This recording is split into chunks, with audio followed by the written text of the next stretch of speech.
Assalamualaikum warahmatullahi wabarakatuh. Waalaikumsalam warahmatullahi wabarakatuh. Sahabat Zawiyah yang dirahmati Allah Subhanahu wa taala, alhamdulillah kita bertemu kembali di dalam acara podcast Ngobrol Bareng di Zawiyah atau podcast Ngobras yang membahas tema-tema keislaman terkait dengan dakwah, terkait dengan segala hal yang menyangkut keumatan melalui channel Zawiyah atau Zawiyah Channel.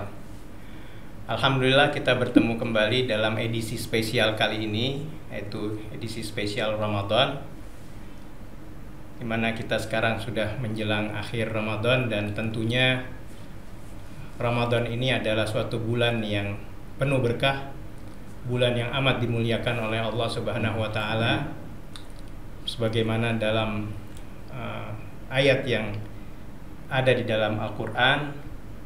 A'udzubillahi minasyaitonirrajim. Bismillahirrahmanirrahim. Syahrul Ramadan alladzi unzila fihil Qur'an hudal linnasi wa bayyinatin minal huda wal furqan.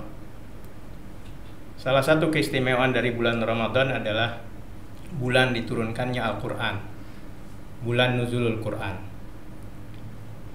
Al-Qur'an tentunya adalah suatu kitab yang tidak akan pernah habis dibahas, tidak akan pernah habis dikaji oleh orang, karena Al-Quran merupakan mukjizat bagi baginda Nabi besar Muhammad SAW yang insya Allah akan tetap menjadi mukjizat hingga akhir zaman. Kali ini Zawiyah Channel kedatangan tamu yang teramat sangat istimewa, yaitu Profesor Sayyid Agil bin Husain Al-Munawwar. Beliau adalah seorang pakar ilmu-ilmu keislaman, utamanya fikih, tafsir, dan hadis. Beliau adalah lulusan program doktoral di Universitas Ummul Qura Mekah. Assalamualaikum. Waalaikumsalam warahmatullahi wabarakatuh. Sehat Prof. Agil? Alhamdulillah. Alhamdulillah, syukran katsiran sudah bisa hadir di Zawiyah Channel. Selain itu juga kita akan berdiskusi bersama dengan Ketua Yayasan Wakaf Al-Habib Ahmad bin Muhammad bin Hamzah Al-Attas, yaitu Habib Hasan bin Umar Al-Attas. Kabar Habib Hasan? Alhamdulillah Prof. Sehat Prof. Sehat. Sehat Alhamdulillah. Jadi Ini menurut antum spesial, satu karena di bulan Ramadan, satu karena diapit dua profesor. Alhamdulillah. Ya, tema kita ini memang tema yang rasanya tidak akan pernah Habis untuk kita bahas, dan tidak akan pernah kita kehilangan kekaguman atas apa yang ada di dalam kandungan Al-Qur'anul Karim. Prof. Agil, mungkin yang sebagai pemicu diskusi ini, kenapa sih Al-Quran itu disebut mukjizat, dan bahkan mungkin mukjizat terbesar yang Allah berikan di antara para rasul yang lain, yaitu mukjizat dari baginda Nabi Muhammad SAW. Nah, kira-kira kenapa itu Al-Quran ini mukjizat? Iya, bismillahirrahmanirrahim. Mungkin kita berangkat dari mukjizat itu artinya sesuatu yang luar biasa. Al-amrul khariq lil adah. Kepada siapa Allah berikan? Yazharu ala yadi nabiyyin min anbiya'i aw rasulin min rusuli. Di tangan para nabi dan rasul. Di situ ada namanya unsur menantang, makrunan bit tahaddi. Menantang bagi mereka yang tidak percaya bahwa itu adalah mukjizat.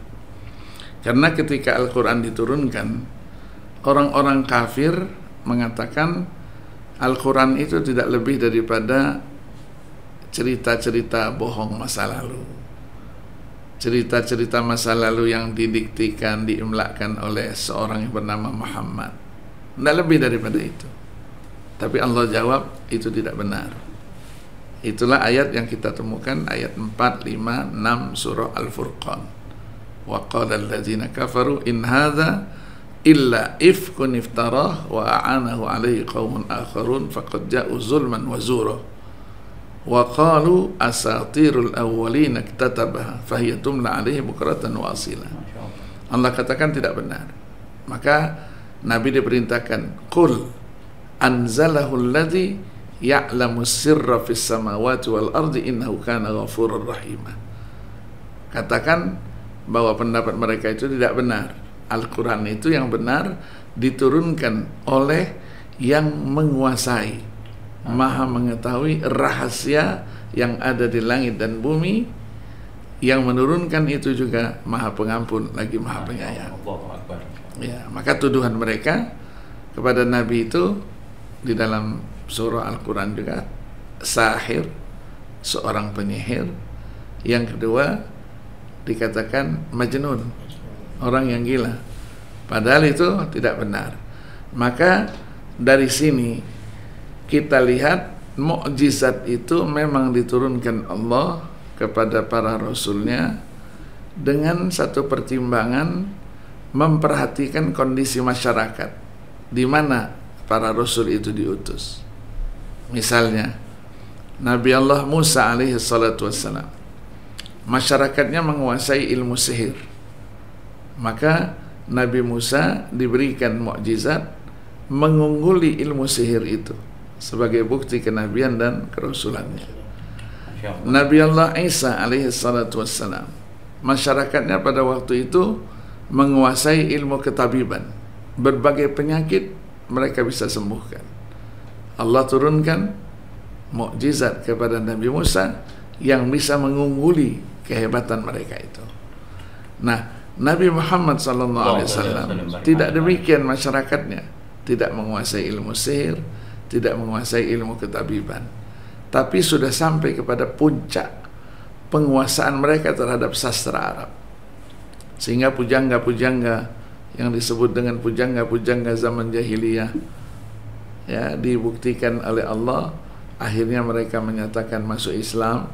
Kenapa? Karena kehebatan Al-Quran itu dari aspek bahasanya, susunan bahasanya itu tidak bisa dicocok-cocokkan dengan kaedah bahasa Arab yang mereka miliki, sastra Arab yang mereka kuasai. Maka di sini adalah menantang. Tadi dikatakan menantang bagi mereka yang tidak beriman. Kalau kalian masih tetap dalam pendirian bahwa Al-Quran bukan kalamullah, bukan wahyu Allah, ayo buatkan seperti itu. Ada yang sanggup ya? Ditantang 114 surat. Itulah ayat yang ada dalam surah At-Tur ayat 34. Falyatu bihaditsim mislihi in kanu shadiqin. Ketika tidak mampu, Allah turunkan tantangannya 10 surat saja dari 114 surat. Tidak mampu juga, turun 1 surat saja. Itulah yang dijelaskan oleh Allah dalam surah Yunus, dalam surah Hud. Am yaquluna naftara qul fa'tu bi'ashri suwarin mithlihi muftarayat. Am yaquluna naftara qul fa'tu bi suratin mithlihi. Itulah sama dengan ayat 23, 24 dari surah Al-Baqarah yang sering kita baca. Wa in kuntum fi raibim mimma nazzalna ala abdina fa'tu bi suratin min mithlihi wad'u syuhada'akum min dunillah in kuntum shadiqin. Fa'illam taf'alu walan taf'al.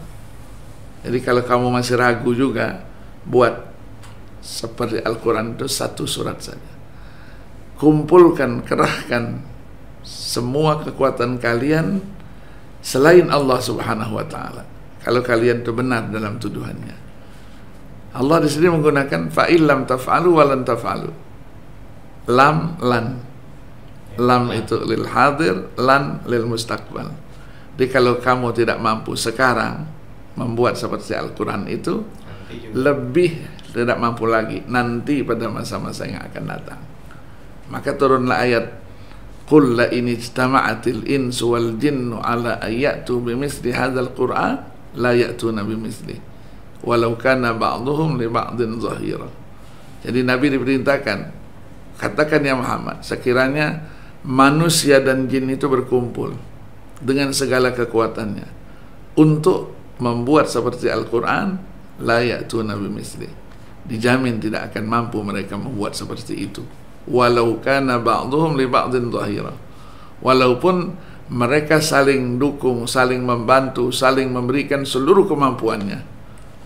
Itulah Al-Qur'anul Karim. Maka diyakini Al-Quran itu sebagai wahyu Allah yang terakhir kepada Nabi dan Rasul yang terakhir. Tadi dikatakan merupakan kitab suci yang lengkap dan sekaligus disebut dengan istilah Al-Mu'jizatul Kubra, Al-Mu'jizah Al-Abadiyah. Jadi mukjizat yang abadi sampai dengan hari kiamat nanti. Tapi penyajiannya, penyelesaiannya terhadap masalah-masalah umat selalu aktual. Itulah yang diungkapkan oleh salah seorang ulama besar Al-Azhar yang namanya Abdullah Darras, Syekh Abdullah Darras. Dia menulis sebuah buku An-Naba'ul Azim. Beliau katakan Al-Quran itu mu'jizatun khalidah wa ata'uhu mutajaddidun. Mukjizat yang abadi tapi penyajiannya tetap aktual. Jadi kalau ada orang yang mengatakan Al-Quran itu sudah jadul, zaman dulu 14,5 abad yang lalu diturunkan, bagaimana bisa menyelesaikan masalah-masalah umat sekarang ini? Dapat kita katakan yang jadul yang ngomong itu, karena dia tidak mengerti. Kalau dia mengerti, nah, itulah yang diungkap ya di dalam Al-Quran itu. Ada 2 ayat, ayat 38 surah Al-An'am dan ayat 89 surat An-Nahl. Dalam surah Al-An'am itu Allah berfirman, "Ma farratna fil kitabi min syai'." Tidak kami alpakan, tinggalkan dalam Al-Quran itu sesuatu pun. Punnya dari mana? Punnya dari nakirah, syai'in. Allah tidak berfirman, "Ma farratna fil kitabi minas syai', min syai'." Maka ulama membuat satu kaidah an-nakirah syai' yang didahului oleh ma nafi, itu an-nakirah fi siyaqin nafi ta'ummu.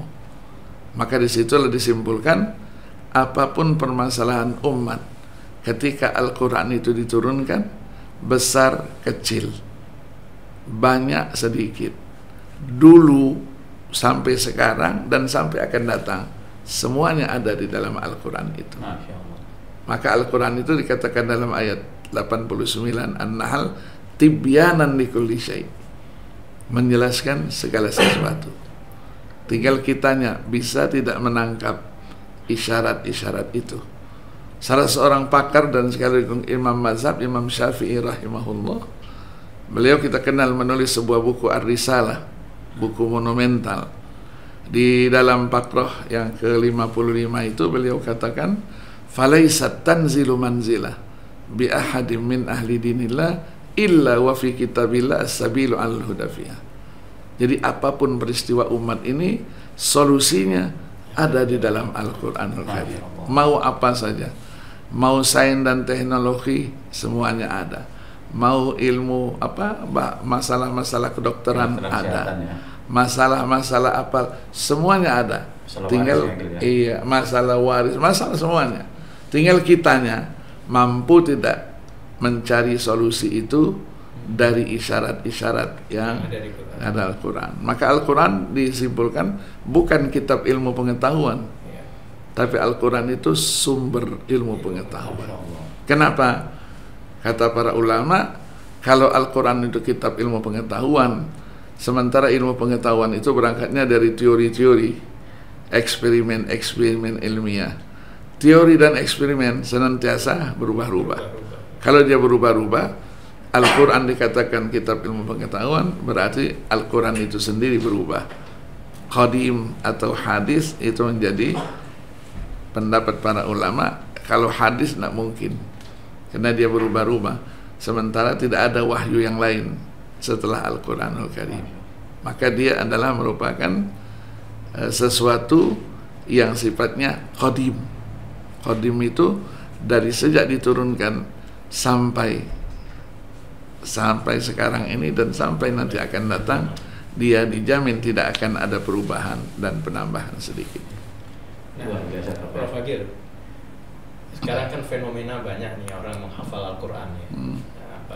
Kelihatannya juga sedemikian mudah gitu ya menghafal Al-Quran. Apa itu masuk bagian dari mukjizat Al-Quran? Iya. Jadi kalau kita bertanya apa rahasianya orang menghafal Al-Quran, karena sementara orang yang tidak mengerti mengatakan apa gunanya kita menghafal Quran di era sekarang ini, era digital, era teknologi canggih, sekedar mencari ayat, nomor berapa ayatnya, surat apa, halamannya berapa, baris keberapa, sebelah kanan, sebelah kiri, buka aplikasi langsung dapat. Tetapi kita menghafal Al-Quran yang harus diingat itu diistilahkan ulama at-ta'assi wal iqtida' bin Nabi alaihi salatu wassalam, mengikuti sunnahnya Nabi, mengikuti sunnahnya para sahabat, mengikuti sunnahnya para tabi'in dan seterusnya. Maka menghafal Al-Quran bahagian daripada mukjizat Al-Quran itu sendiri. Orang yang tidak kenal huruf Al-Quran sama sekali tidak perlu lama-lama, 3 jam, 4 jam mereka bisa baca Al-Quran. Menghafal Quran tidak perlu lama-lama, bertahun-tahun tidak. Sekarang 3 bulan cukup.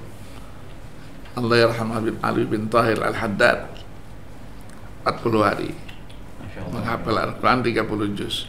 Bukan juz 30, 3 juz 30 juz, bukan juz 30, beda itu. Iya. Iya, Allah yarham. Oh, itu katanya orang Arab itu, Al-Haddad. Orang Betawi, Dr. Nahrawi Abdus Salam. Oh, Masya Allah. Ya, yang meninggal tahun 98, anak yang ikut mandikan, ikut nyolatkannya.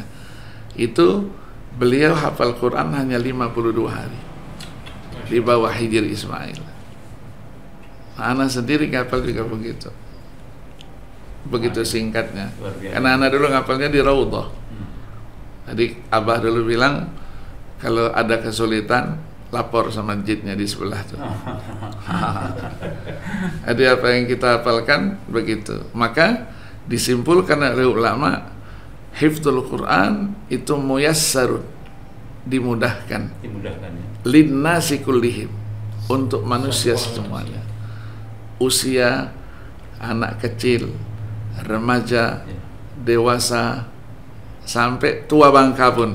Gampang ya, Mas. Iya, kemarin Jadi- kan diviralkan. Ya, jadi memang bahasa Al-Quran Allah ciptakan untuk mudah dihafal ya, Gil, ya. Ini mudah dihafal. Masya Allah, anak kecil, Oh, iya. orang tua ya.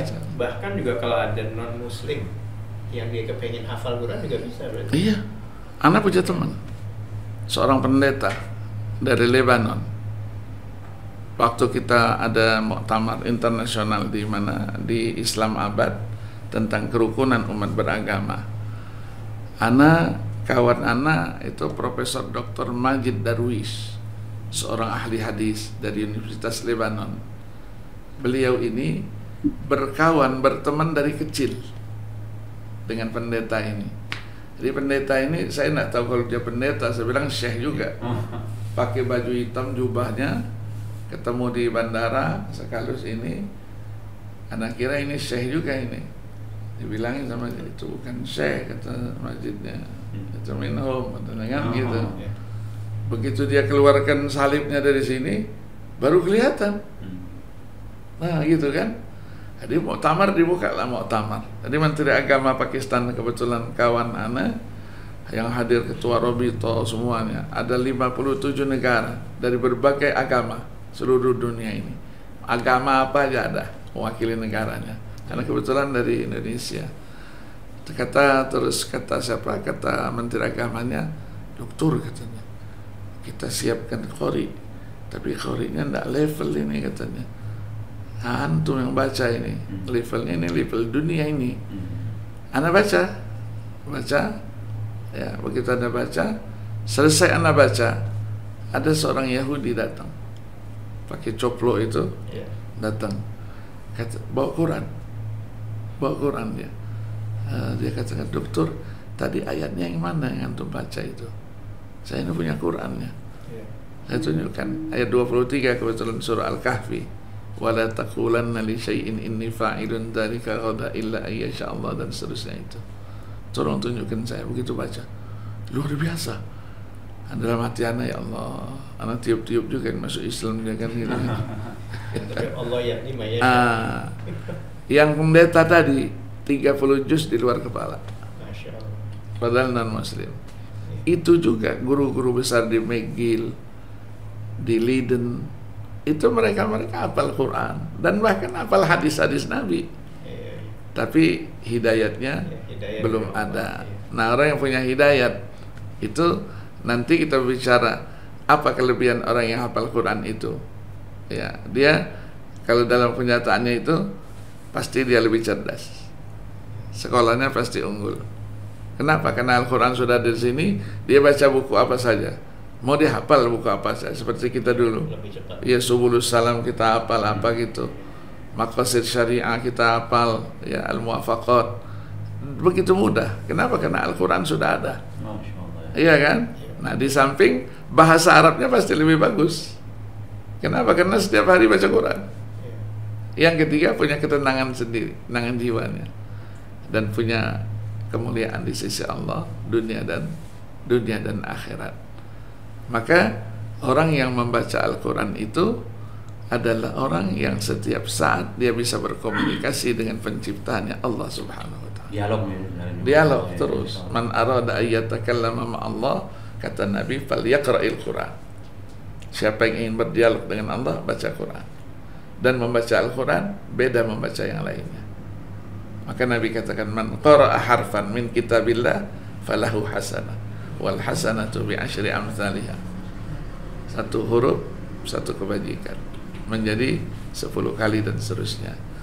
Maka Nabi katakan, la aqulu alif lam mim harfun wa innamal alifu harfun wal mim harfun wal lam harfun wal mim harfun likulli harfin hasanah wal hasanah bi asyri amsalihha ila 700 dhifin.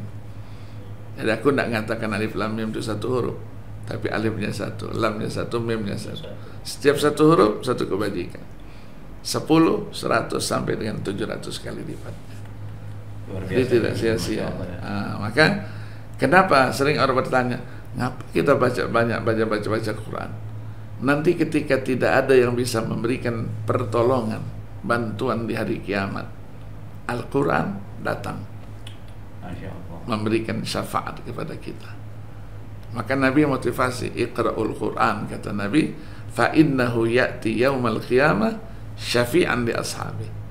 Dia akan memberikan pertolongan kepada orang yang ketika di dunia selalu membaca. Insyaallah. Luar biasa ya. Prof. Agil,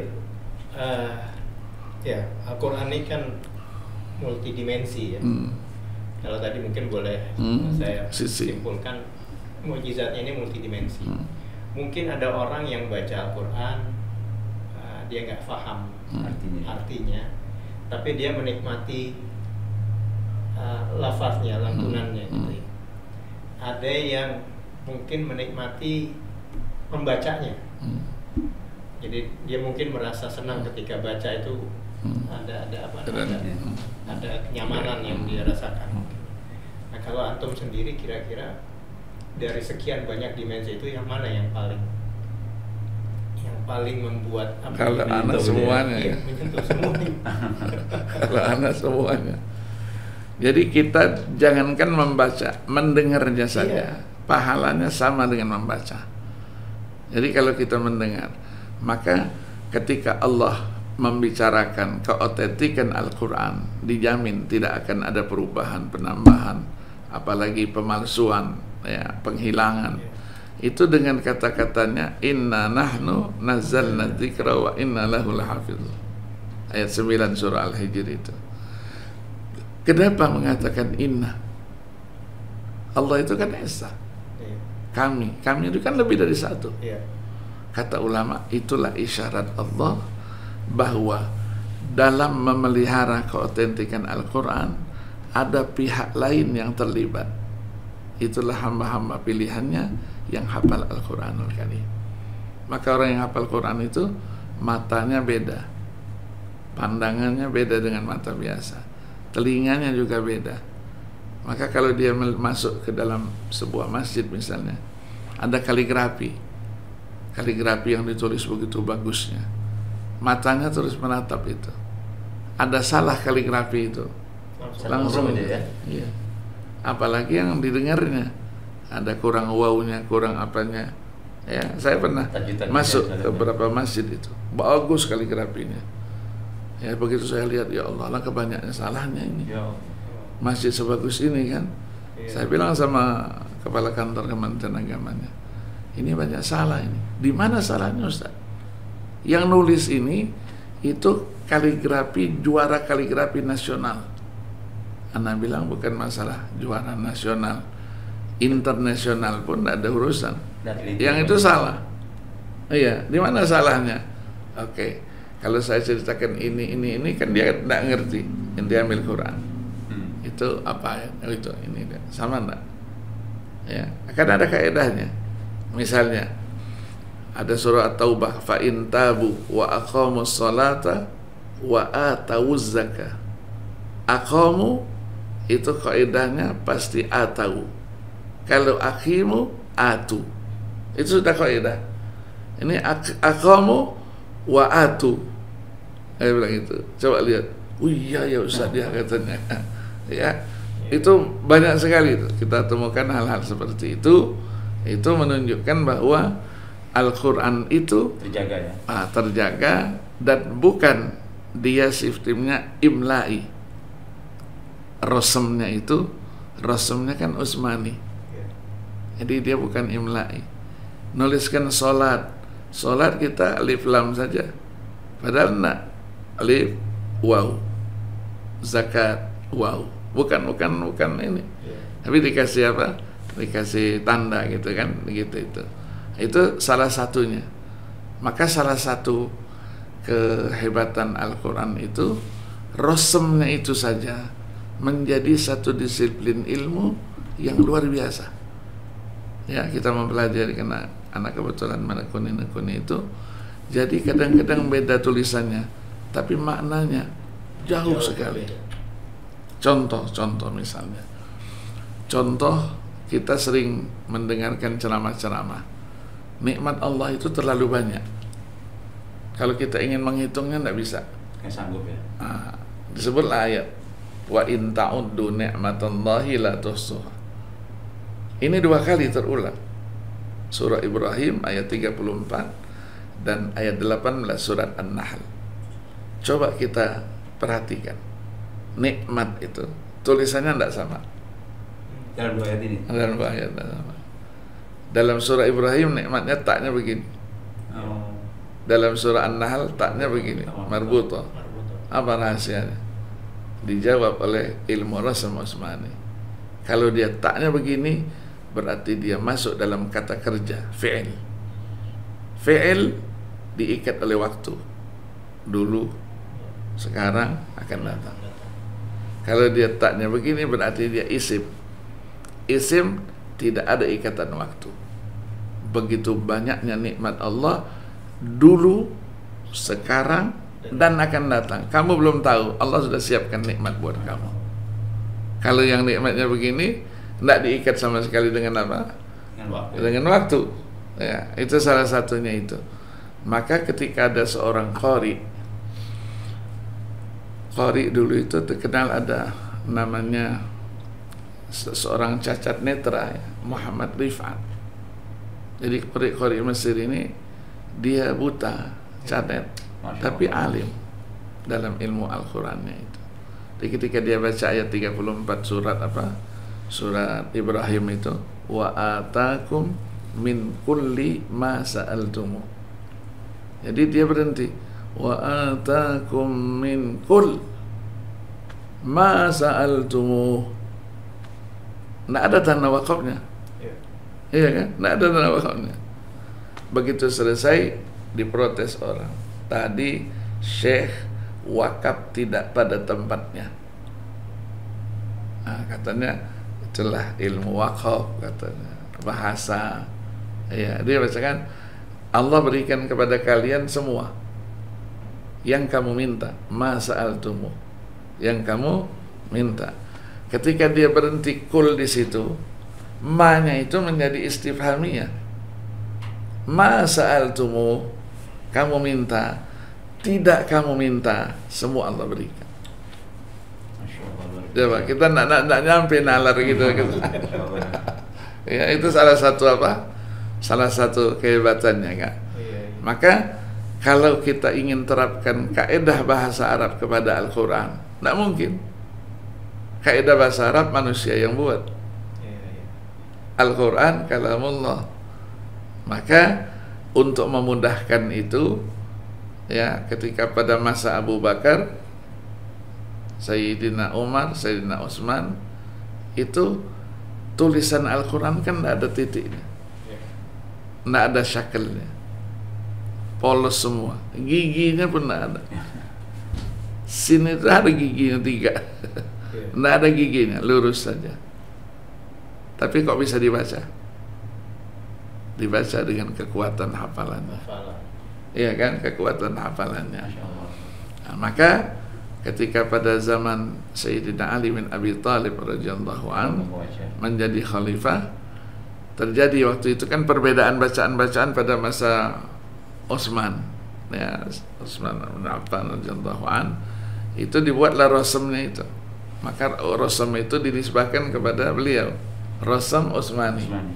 Nah, ketika pada zaman Sayyidina Ali bin Abi Thalib, Sayyidina Ali panggil seorang pakar bahasa yang kita kenal dengan sebutan Abul Aswad Ad-Du'ali yang wafat 69 Hijriah. Panggil oleh khalifah, kamu beri tanda baca yang sangat sederhana, mudah dihafal. Apa kasih tandanya? Titik. Kalau ada huruf titiknya 1 A, di atas titiknya 2 berarti bacaannya U. Kalau dia suaranya I kasrah, titiknya di bawah. Tidak lebih dari itu. Belum ada tanda. Nah, ada belum. Tanda itu kan nanti. Itu kan dilakukan oleh Khalil bin Ahmad Al-Farahidi. Khalil bin Ahmad Al-Farahidi ini wafatnya 170 Hijriah. Tapi ini masuk. Iya, tak apa, kalau kita bahasanya tabi'in lah masih, ya. Jadi masanya Imam Malik rahimahullah. Semasa dia dengan Sibawi meninggalnya 180, yang dikenal dengan pakar bahasa itu. Dibuat kaidah untuk diterapkan, atau bahasa lain mempermudah kita memahami Al-Quran itu. Ternyata tidak semua kaidah. Kalau kita kaidah bahasa Arab, kalamuna lafdun mufidun kastaqim, itu fi'il, pasti ada fa'ilnya, ada maf'ulnya. Dibuat kaidah, setiap fa'il marfu'u, setiap maf'ul mansub a. Iya, susunannya begitu, fi'il, fa'il. Kita baca ayat dalam surah Al-Baqarah itu, wa idzibtala Ibrahima rabbuhu. Kalau orang melihat itu, salah tuh, Al-Quran itu salah.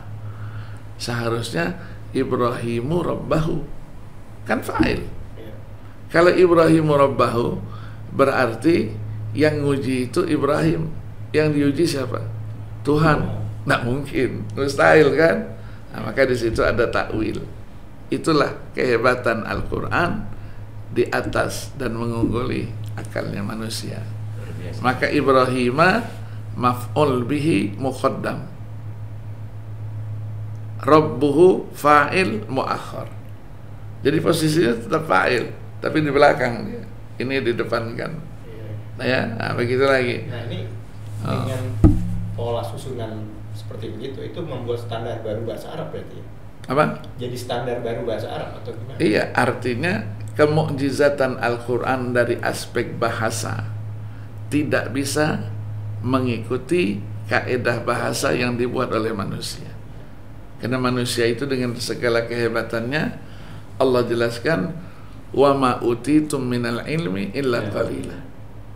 Allah tidak berfirman, wa ma utitum minal ilmi illal qalil, illa qalila.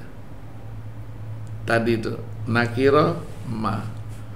Jadi Jangan diartikan tidak kami berikan kepada kalian ilmu pengetahuan kecuali sedikit. Bukan, kecuali sangat sedikit. Jadi tidak ada apa-apanya. Maka sehebat apapun seseorang, tadi dikatakan penafsiran tidak akan ada kata selesai. Terus berkembang gitu. Nah, sehebat apapun seorang mufassir dengan kepiawaiannya berbagai disiplin ilmu keislaman dia kuasai, ujung-ujungnya wallahu a'lam. Ya kan, wallahu a'lam. Tidak bisa. Ya, jadi Miagil menarik sekali masalah penafsiran itu. Apa namanya? Banyak penafsir penafsiran satu ayat tapi penafsiran berbeda-beda. Nah, itu bagaimana itu Miagil? Iya. Itu tadi dari aspek, jadi ada Al-Quran ini keunikannya satu huruf saja punya makna. Luar biasa. Satu huruf punya makna. Kalau satu huruf bertemu dengan huruf lain menjadi kosakata. Nah, huruf Al-Quran itu berapa banyaknya? Jumlah hurufnya berapa? Kalau menurut Syekh Nawawi Al-Bantani, jumlah huruf Al-Quran itu semuanya 315.918 huruf. Masya Allah. Kalau menurut Ismail Al-Faruqi 323.916 huruf. Kenapa terjadi perbedaan? Perbedaan mereka menghitung apakah basmalah satu ayat dari setiap surat yang 114 itu ataukah tidak. Tidak terpisah ya. Setelah sepakat bahwa basmalah itu satu ayat dari surah An-Naml ayat 30, ya kan, innahu min Sulaiman wa innahu bismillahirrahmanirrahim. Sepakat. Maka terjadi perbedaan di dalam basmalah itu. Sementara basmalah itu hurufnya ada 19 kali 114 berapa?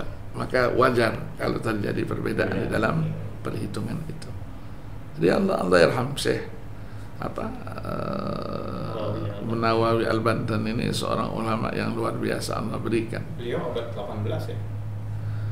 Meninggalnya 1897. Abad 19. Iya, 1897.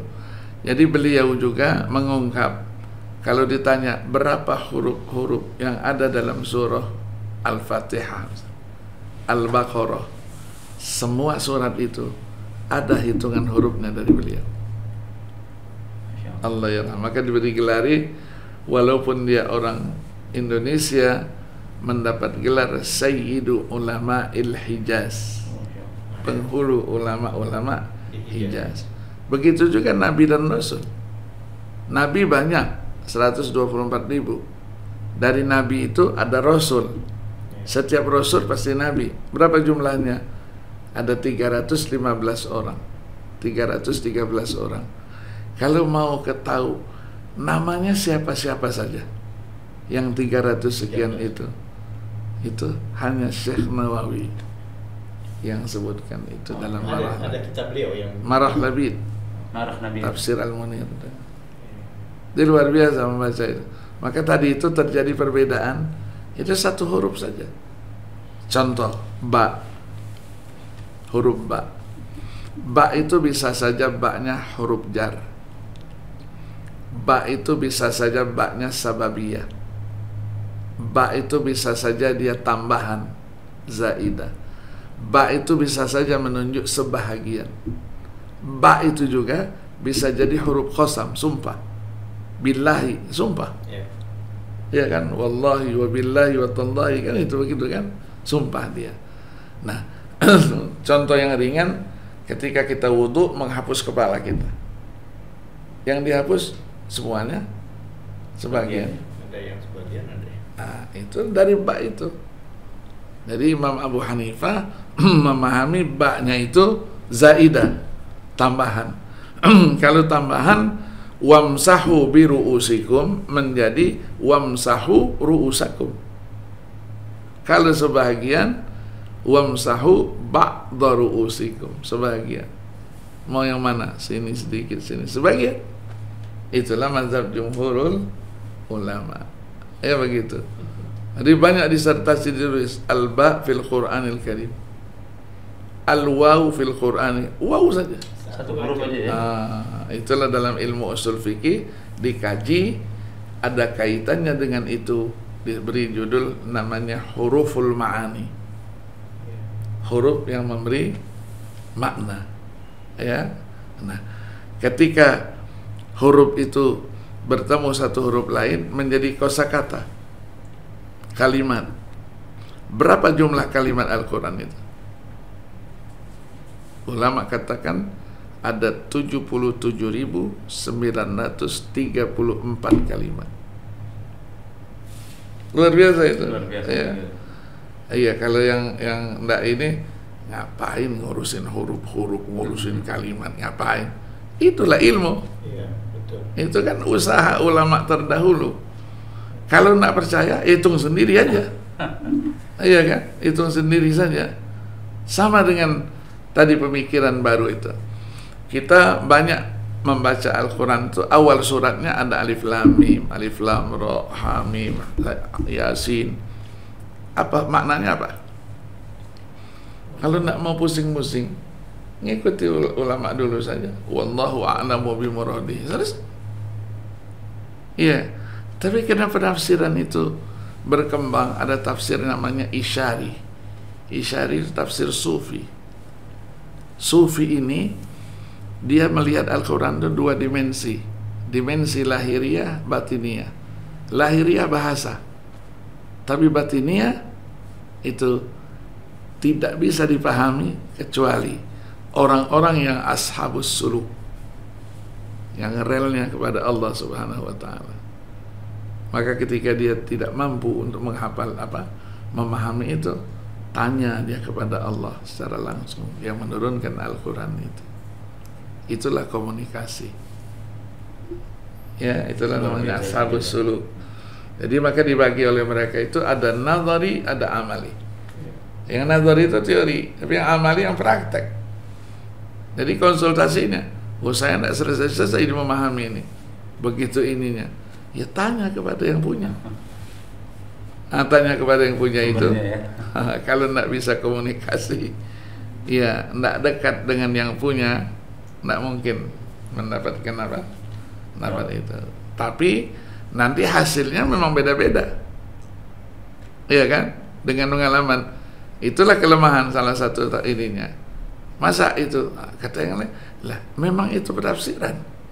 Penafsiran tidak akan sama. Sampai nanti hari kiamat tidak ada kata selesai dalam penafsiran. Ya, kalau istilahnya ulama-ulama itu sampai mufassirnya meninggal dunia semua. Dengan segala kemampuannya, Al-Quran masih eksis seperti apa adanya. Kenapa? Kandungannya begitu luas. Nanti ada ayatnya kan? Ayat 109 surah Al-Kahfi itu. Qul law kana al-bahru midadan li kalimati rabbi lanafidal bahru qabla an tanfada kalimatu rabbi walau ji'na bimithlihi madada. Quran dengan Al-Quran saling menafsirkan. Itu namanya tafsirul Quran bil Quran. Kitab tafsirnya sendiri ada. Ayat ini ditafsirkan oleh ayat 27 surah Luqman. Walau annama fil ardi min syajaratin aqlamun wal bahru yamudduhu min ba'dihi sab'atu abhurim ma nafidat kalimatullah innallaha azizun hakim. Jadi Nabi diberitakan, sampaikan ya Muhammad, sekiranya lautan yang terbentang di semua benua dunia ini, airnya diganti tinta untuk menulis, penanya ranting-ranting pepohonan yang ada di muka bumi ini untuk menulis firman Allah, dipastikan yang ditulis belum selesai, air laut dari semua benua yang diganti menjadi tinta untuk menulis belum habis, akan habis terus. Walau ji'na bimithlihi madada, walaupun kata Allah kami datangkan seperti itu lagi, digunakan lagi, habis lagi dan seterusnya. Itulah Al-Quranul Karim. Jadi maka nanti ada tafsir namanya tafsir bil ma'thur. Iya, tafsir Quran bil Quran, tafsir Quran bis sunnah, tafsir Quran bi aqwali sahabah, tafsir Quran bi aqwali tabi'in, baru tafsirul Quran bi aqwalil mufassirin. Maka ketika kita akan menafsirkan Al-Quran, baca dulu hasil karya yang dahulu. Nanti kita ngeluar begini, ternyata sudah ditafsirkan orang. Sudah ada ya. Ya, jadi baca dulu, baru mau jadi mufassir itu. Nah, orang kan nggak boleh sembarangan juga menafsirkan Al-Quran. Koridornya itu apa? Berbagai Kapasitas seseorang. Syaratnya. Ya, kapasitas seseorang untuk menafsirkan Al-Quran itu apa? Iya. Jadi dia harus memenuhi syarat. Persyaratan seorang mufassir, syurutul mufassir. Yang kedua, itu nanti ada adabul mufassir, etika seorang mufassir. Yang persyaratan ini 15 persyaratan. 15 persyaratannya. Apa itu?